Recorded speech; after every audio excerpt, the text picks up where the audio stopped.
From Hollywood, it's time now for Johnny Dollar. Ralph Single, Johnny. At Mono Guarantee Insurance Company. Oh, hi, Rip. How's Hollywood's most eligible bachelor? Listen, do you know who Hildegard Ransom is? Are you kidding? That gal's coming out party hit the society column of every newspaper in the country. Yeah, I know. So, how'd you like to have a date with her? Hey, wait a minute. Weren't you dating the luscious Hildy Ransom a while back? Yeah, I was, but I threw her over. Oh, Rip, you just don't appreciate the finer things of life. Oh, no? Well, if you had to put up with some of her wild ideas or crazy antics... So what? What difference does it make? All that beauty, all that money? Look, I ask you. You want a date with her? At company expense. Well, why not? Then grab the first plane you can and fly on out here. Okay, I'm on my... what's the catch, Rip? I'll, meet you at the Los Angeles International Airport. Yeah, fine, but suppose you give me some Bye. idea...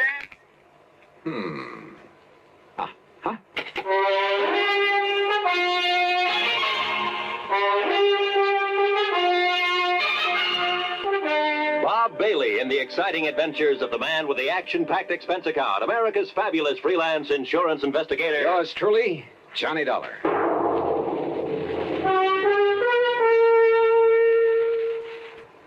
And now, Act One of yours truly, Johnny Dollar.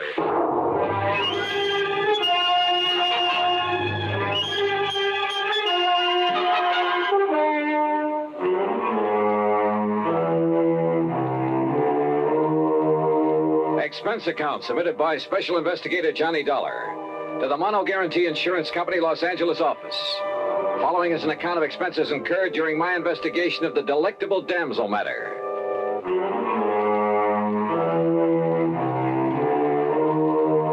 Expense account item 1, $107 even, Hartford to New York, and a DC 7 mainliner to Los Angeles. Single is a good name for Rip. He has a knack for meeting wealthy, important people, particularly women. Yeah, they practically swoon under his spell, and he sells them insurance. I'm not sure I approve his love 'em and leave 'em tactics, but it's no wonder he knew Hildy Ransom, heiress to a couple of $1 million. Hi, Johnny. But he hadn't told me why he wanted me to meet her, and I was sure it wasn't just for a date. Daydreaming, Johnny? Huh? Hey, your baggage is right here on the rack. Come on. I'll help you put in the car and we'll take off. Oh, hi, Rip. Sure, where's the car? Over here in the parking lot. Hey, what were you dreaming about there at the luggage pickup? Oh, Hildegard Ransom, who else? And I take it your little romance with her, the one that hit the headlines a while back, is all over, huh? Oh, sure. But I got her insurance business. All of it. And, Johnny, if I had to, I could live off the premiums of that one account alone. And it must be pretty big, because if I remember the way you live, fancy clothes, fancy apartment. Well, you can't take it with you, boy. Besides, it's all good for my business. Here we are. Hey, you like this little old truck? The little old truck was a brand new Eldorado Biarritz. Special paint job, gold fittings instead of chrome. Every accessory you can think of, including a bar in the back seat. Yeah, playboy, party boy, Rip Single hadn't changed a bit. And if you make contacts, make them right where the money is, and if it's a pretty girl that has the money and you can charm her into your arms, baby, you made a sale. Okay. Now tell me, Rip. Johnny, did you ever hear of the Cape Star? What's that? Well, it's an emerald, as big as a robin's egg, in a 14-carat mounting loaded with diamonds and rubies. A brooch. Value? Nearly 300,000 clams. This Hildegard Ransom owns it? Uh-huh. Or did. How'd she lose it? Well, all I know is that she called me and she said it was missing and that she wants me to go out and have a look. Out where? But I don't want that wacky dame to get her hands on me again. Now, you heard of some of her crazy escapades. Like the time she flooded half of the Bel Air estates. The what? Well, she didn't like the looks of a fire plug on her 5 acres up there, so she had the gardener plant some dynamite under it. Oh, brother. Well, I've got to do something for laughs, she said. Oh, the old story of the idle rich with too much time on her hands, huh? Yeah, that's right. Well, that kind of stuff can lead to trouble sometimes. Where is she, Rip? Bel Air, did you say? Well, when she's home, which isn't often. Right now, I think it... What the Sam Hill? Oh, sure. All the comforts of home. Here now.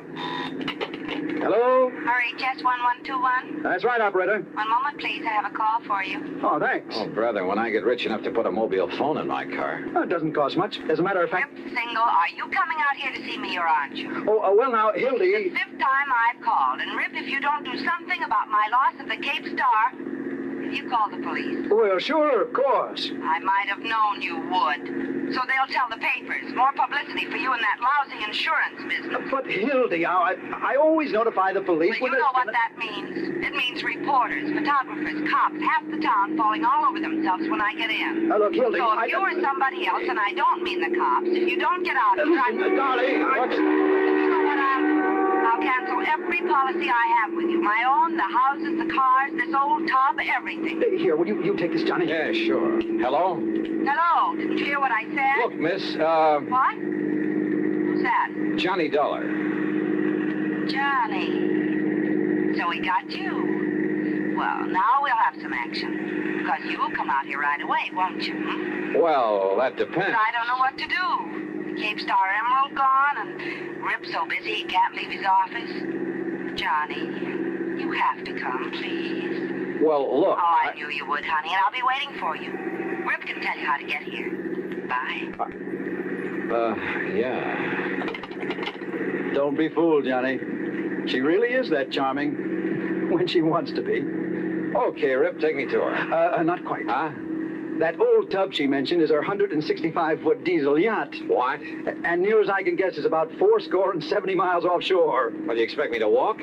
Oh, she also has a cruiser. A 58-footer parked down at Balboa. You can go in that. Then you'd better swing around, brother. We're driving north.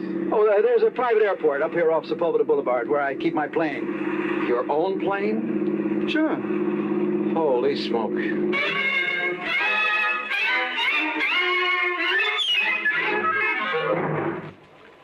Act two of yours truly, Johnny Dollar, in a moment. And now for another episode in the life of Sergeant Donald Bellwether, my husband.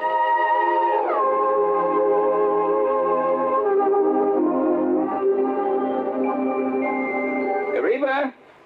Reba, where are you? In the kitchen, dear. I'm coming. Donald, what are you doing home so early? Are you sick? No, I'm not sick. I came home early to get some work done, but you're going to have to help me. Help you with what? Well, you got me into this. You're going to have to help me get out. Donald, you're not making sense. What did I get you into? Well, it all started this morning. I walked into the lieutenant's office, and I started bragging about how well my wife delivered her speech on safety at the PTA meeting. Aw, that was sweet of you. Yeah, sweet, but the lieutenant was quite impressed. In fact, he was so impressed he assigned me to give a talk on safety tomorrow at the enlisted men's meeting. Well, good for you, Sergeant. You can do it. Well, gee, I don't know, Reba. What'll I say? Well, just say that, wait a minute. Here's some notes on traffic accidents. Just read these aloud. Oh, Come on. Come on, just try them for size. Well, okay. Men, what if a disaster wiped out every man, woman, and child in Springfield, Illinois? We'd be shocked, wouldn't we? So would the entire world.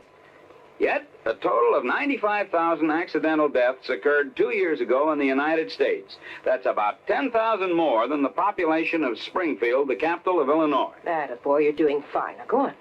And don't think the men in uniform are exempt from accidents. In one branch of the service alone, 600 were killed and 5,000 injured in a 12-month period. On many, many days during the Korean conflict, more servicemen lost their lives on the highway than on the battlefield. Hey, wait a minute, Reba. These aren't notes. This is a full speech, all typed and ready. That's right, dear. I wrote it for you this morning. Well, how did you know? Well, your lieutenant and his wife were at the PTA meeting, dear. Put up job. I see it all now. I only hope I can do this fine speech justice. Oh, you will, darling. Well, I'll try. Oh, that's my Donald. That's my doll.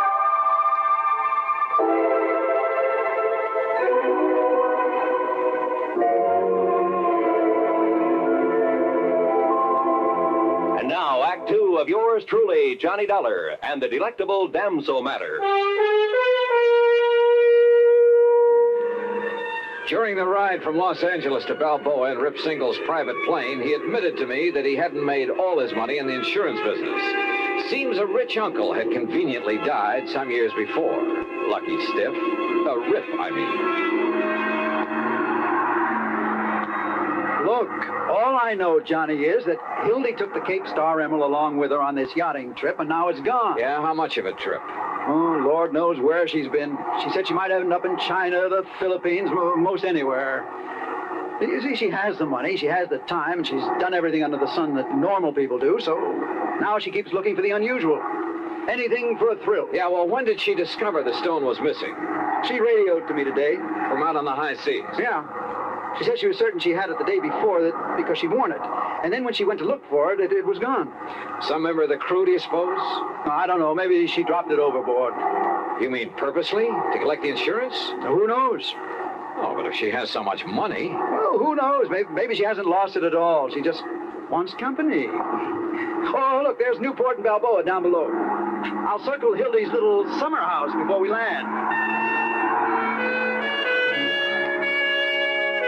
Hildy Ransom's little summer house turned out to be a mansion right on the waterfront. And tied up to the long dock was not only the cruiser, but a snappy little speedboat, a small sailboat, and a couple of outboards. All very nice. Not so the skipper of the cruiser.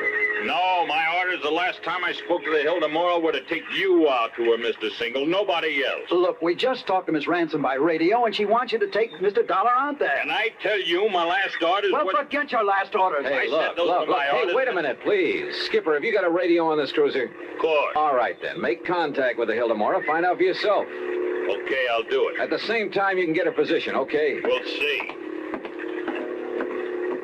Well, give dear Hildy my love, or whatever else you can think of. Anything that'll keep her from switching her insurance to somebody else. You are a louse, aren't you? You don't like me, do you? No. Were you ever really serious with her, Rip?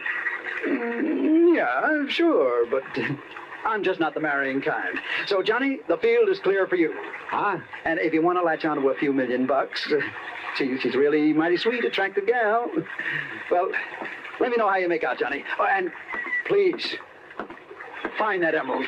I beg your pardon, sir. Yeah? We're ready to sail whenever the gentleman's ready. Okay, Skipper, let's go.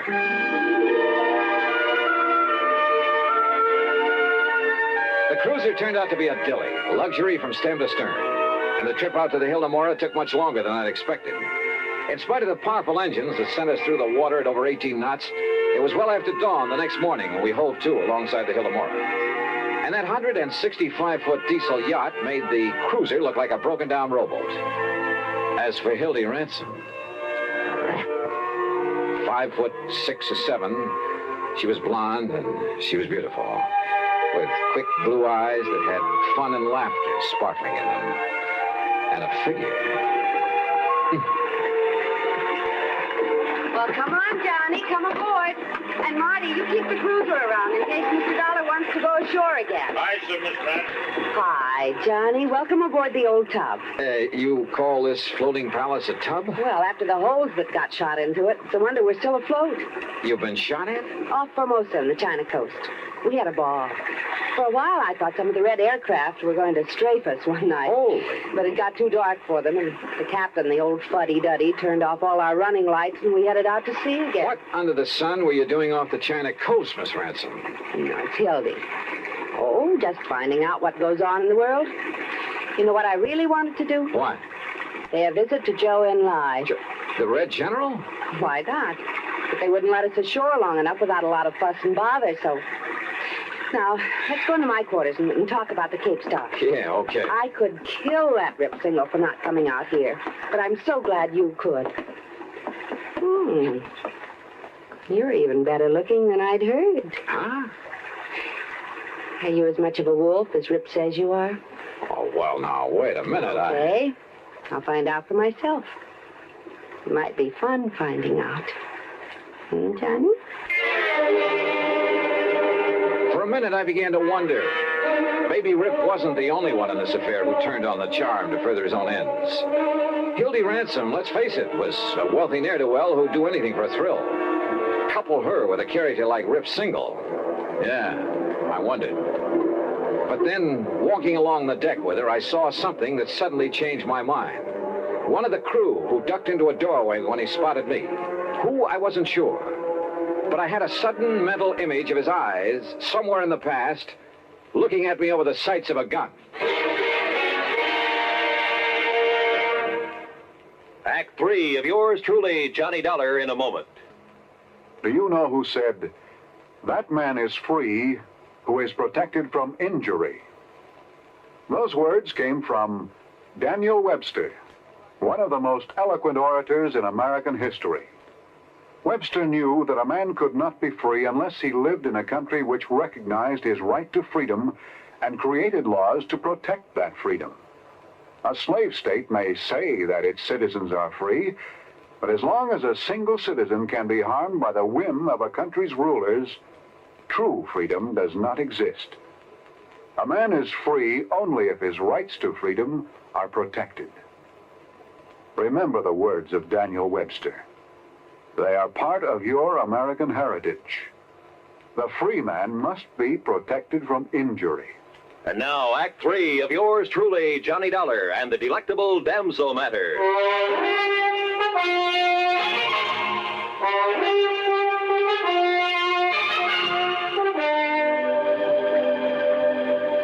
I suppose I could have waited till we got in to report the loss of the emerald, but sit down, Johnny, and I'll have some drinks brought in. Okay, thanks.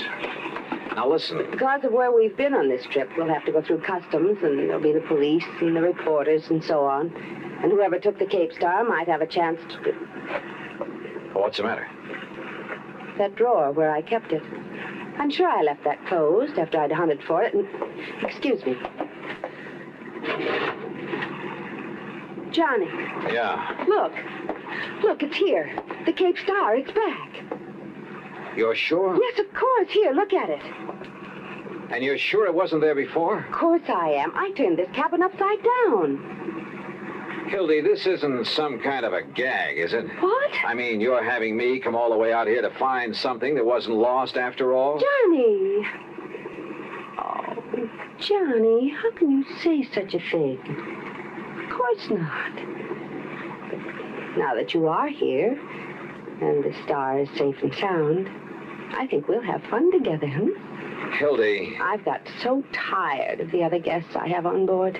That stuffy old Professor Randolph and his boring wife, and Charlie Burton, and that girl he's always fawning over. The Cape Star was actually missing? I swear it, Johnny. All right, then. I still have a job to do. I want to meet these guests of yours. Also, I want to talk to the crew. Of course, Johnny. But later, I'll have some drinks brought in, and we can plan ourselves a ball between now and when we put into port. Oh, yes? Miss Ransom. Yes, Captain. One of the men, one of the crew, name's McCarty. Yes? It looked like appendicitis, ma'am, and I took the liberty of sending him ashore in the cruiser. It'll get there long before we can. Well, of course, Captain. You've done exactly right. Wait a minute. I'm not so sure of that. Why, Johnny? McCarty, huh? Short, dark, with a scar on his chin? Yes, sir. They've already left. What? Yes, sir. 10 to 1 that McCarty is the man I want. Johnny. Hildy, we gotta stop. A radio call to the cruiser brought no response, and I had a sneaking suspicion the skipper of it had a gun in his back, a gun held by the supposedly sick McCarty. And the yacht, despite her size and power, could never catch up with that cruiser in 1,000 years. If you're right, Mr. Dollar, we'll radio to the Coast Guard to intercept it. But I couldn't be sure that I was right. And then I noticed the speedboat slung between davits on the yacht's afterdeck. Of course, Johnny. And I'll go after them with you. Oh, no, you won't. Just for kicks, huh? Please. No. Then 6, 8, 10 minutes later, however long it took to get the speedboat overside, the first mate and I were tearing across the ocean in pursuit of the cruiser. That cruiser will do an even 20 knots if he opens her wide, Mr. Dollar. But she's no match for this, baby. And pour it on. Come on, you see him yet? Sure do, dead ahead. Yeah, I see him too. Well, where's the skipper? McCarty's up on the bridge alone. Hey, look out, that puff of smoke. He's shooting at us. Then hang on, I'm going to swerve around. But he'd never hit us at this range anyhow. Stay down low. He might get lucky. You got a gun to answer him? No. Well, there's a Berry pistol. Use it for shooting up distress flares. Where is it? This cabinet under the dash. You see it? Yeah, right. It's no match for a 38, but if you can swerve us in close enough, keep swerving. Right. Hey, look. He's having to reload. Then get us in there fast. Here we go. Well, let him have it. Let him have it. Yeah. You got him! You got him! Come on, give me another load. Here, Dollar, right here. Watch him, huh? He's changing course. Hey, you're right. Look out, he's turning into it.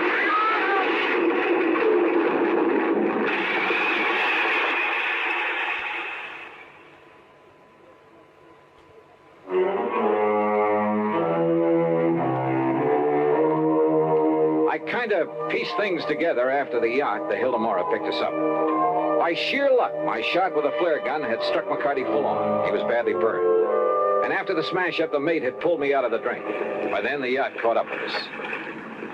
And do you know what he was doing, Johnny? That man who called himself McCarty? Hi, Hildy. Smuggling. Narcotics that he picked up in China. Yeah. He knew we'd never get through customs when we came to port, so he stole the Cape Star. Just long enough to make sure the cruiser would come out to us. He knew I'd sent for somebody. Oh, yeah, I get it. Then he played sick to go back on the cruiser. That way he'd avoid customs and the police. Yes, honey. Where is he now? Below, locked up. And after the way you hit him with that flare. Well, now he is sick.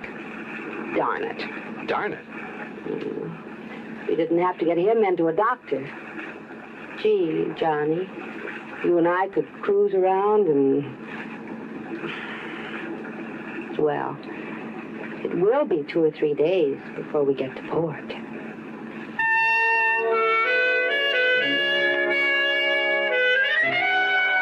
3 days. And what a 3 days. But, oh well. Expense account total, including transportation back to Hartford, $230 even. Remarks? It's funny, isn't it?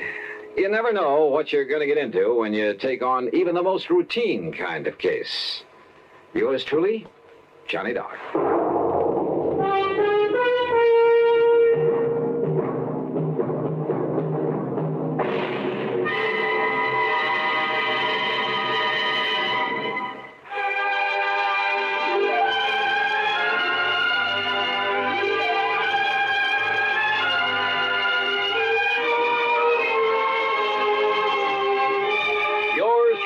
Johnny Dollar, starring Bob Bailey, originates in Hollywood and is produced and directed by Jack Johnstone, who also wrote today's story. Heard in our cast were Virginia Gregg, Chet Stratton, Barney Phillips, Jack Moyles, and Frank Gersto. Be sure to join us next week, same time and station, for another exciting story of yours truly, Johnny Dollar.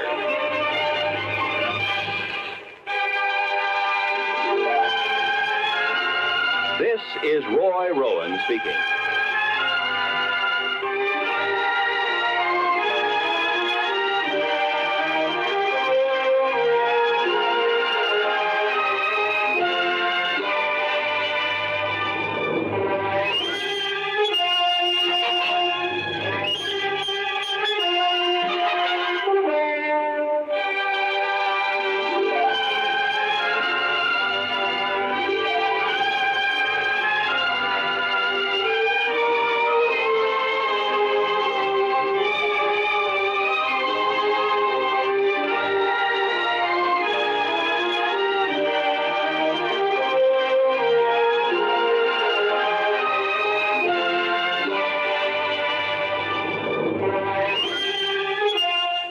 Johnny Dollar has come to you through the worldwide facilities of the United States Armed Forces Radio and Television Service.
You've been listening to the OTR Gold Network.